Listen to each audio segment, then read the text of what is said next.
ताजा अपडेट्स के लिए सब्सक्राइब करें हमारे YouTube चैनल को और साथ ही बेल आइकन को दबाएं। केंद्र सरकार व राज्य सरकारों की बेइंतजामी की वजह से देश के कई राज्यों से भूख व बेघर हुए मजदूर आज लाश में तब्दील हो रहे हैं। लेकिन केंद्र व राज्य सरकार इन श्रमिकों की लाशों की ढेर पर उनकी मातम मनाने के बजाय सरकार अपनी कामयाबी की इबादत लिखती नजर आ रही है। लेकिन सरकार ये भूल रही है कि आज जिस हवा महल में बैठकर वह राज्य सरकार व केंद्र सरकार अपना फरमान जारी कर रही है, उसे बुनियादी ढांचे से कुतुब मीनार बनाने में श्रमिकों के खून व पसीने बहे हैं और उस खून व पसीने के बदले मजदूरों को मिली है तो सिर्फ उनकी मामूली सी मजदूरी। उससे भी हैरानी की बात तो ये है कि केंद्र सरकार ने पूर्व में बगैर किसी तैयारी के अपना फरमान जारी करते हुए 23 मार्च को ये घोषणा कर दी कि रात के 12 बजे से पूरे देश भर में लॉकडाउन सख्ती के साथ लागू किया जाएगा। लेकिन पीएम मोदी ने 22 मार्च को अपने अपने घरों की छतों एवं बालकोनी से थाली ताली एवं घंटी बजाने की अपील एक सप्ताह पूर्व में कर दी थी, जिसके बाद पीएम मोदी की इस अपील को बीजेपी हो या विपक्ष या हो देश के लोग हर किसी ने पीएम का भरपूर समर्थन करा। लेकिन केंद्र सरकार की नजर समाज के उन मजदूरों तक नहीं गई कि मोदी जी के ताली व थाली बजाने में ये लोग शामिल क्यों नहीं हुए। ऐसा क्यों? सरकार के लिए मानो कि केंद्र सरकार के लिए ये मजदूर तबका कोई मायने नहीं रखता हो। उल्टा केंद्र सरकार इन मजदूरों के नाम पर करोड़ों रुपए विज्ञापन देकर ये कहती नजर आई कि लोग केंद्र सरकार को श्रमिकों के लिए सहायता व मदद के लिए आगे आए। और यहाँ भी देश की जनता ने अपने पीएम की बातों पर भरोसा किया और केंद्र की पीएम फंड में बेतहा व बेहिसाब दान देकर लोगों ने मोदी की बातों पर मुहर लगाई। लेकिन उस पीएम फंड में आए रुपयों की 1% भी इन मजदूरों पर खर्च नहीं किए गए और केंद्र सरकार उन रुपयों से मीडिया हाउस को विज्ञापन देकर माला माल तो जरूर कर दिया। सरकार ने महज 1,000 रुपए श्रमिकों के खाते में डालकर अपनी वाहवाही बटोरती नजर आई, मानो केंद्र व राज्य सरकारों ने श्रमिकों के लिए सब कुछ लुटा दिया हो। जबकि पीएम मोदी ने अपने अभिवादन में देश के श्रमिकों से ये भी कहा था कि केंद्र सरकार देश की सभी राज्य सरकारों के साथ मिलकर ये तैयारी कर चुकी है कि अगले 6 महीनों तक श्रमिकों पर किसी भी प्रकार का संकट नहीं आने वाला है।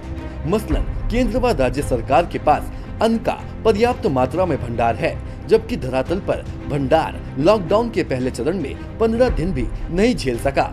गनीमत तो ये रही कि ऐसे विपदा में सामाजिक कार्यकर्ता व संस्थाओं ने प्रवासी श्रमिकों व उनके आश्रितों को 2 वक्त का भोजन मुहैया करवाया, वरना देश के कई राज्यों में फंसे हुए प्रवासी मजदूर भूख से भी दम तोड़ दिए होते। सच तो ये है कि सरकार चाहे जो अपनी तारीफ कर ले, लेकिन आज तक के लॉकडाउन सीजन 3 तक के सफर में किसी को नुकसान हुआ है तो वो है देश भर के लाखों श्रमिकों को। और केंद्र सरकार की ये पहल पूर्व की नोटबंदी के फरमान जारी करने के फैसले से भी अधिक बुरा असरदार साबित हुआ है। ये लॉकडाउन का फरमान, जिस फरमान की कीमत आज अपनी जान देकर चुकाते नजर आ रहे हैं देश के बेगुनाह व बेकसूर सैकड़ों श्रमिक व मजदूर।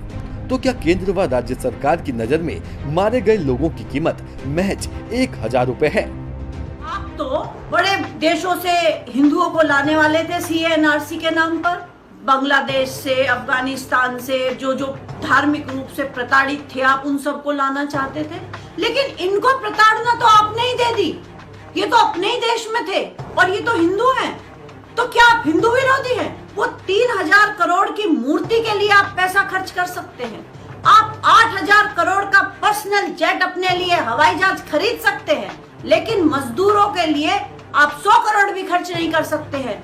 कर लीजिए आप बड़ी बड़ी घोषणाएं कि हमने ये करा, हमने वो करा। आपने कुछ नहीं किया है।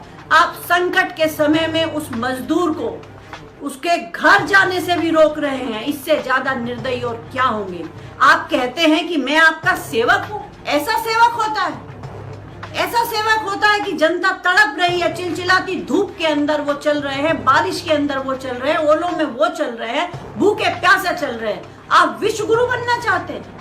ऐसे बना जाता है विश्व गुरु? आपको तो 56 भोग चाहिए होते हैं खाना खाने के लिए, लेकिन मजदूर जब नमक और चावल खाता हुआ चल रहा है तो सारी दुनिया देख रही है।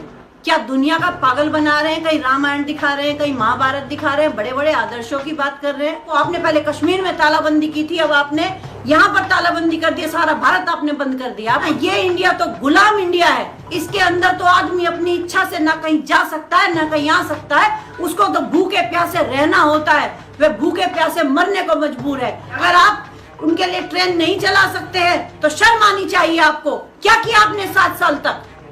कहाँ के आप राजा बने घूमते हैं? ये जो बीजेपी के दफ्तर बने थे उनको आपने क्वारंटीन सेंटर क्यों नहीं बनाया? आज सब कह देते हैं हमने हाथ खड़े कर दिए हैं, हम मजदूरों के लिए कुछ नहीं कर सकते, हम नहीं संभाल सकते हैं तो उतर जाइए सिंहासन से।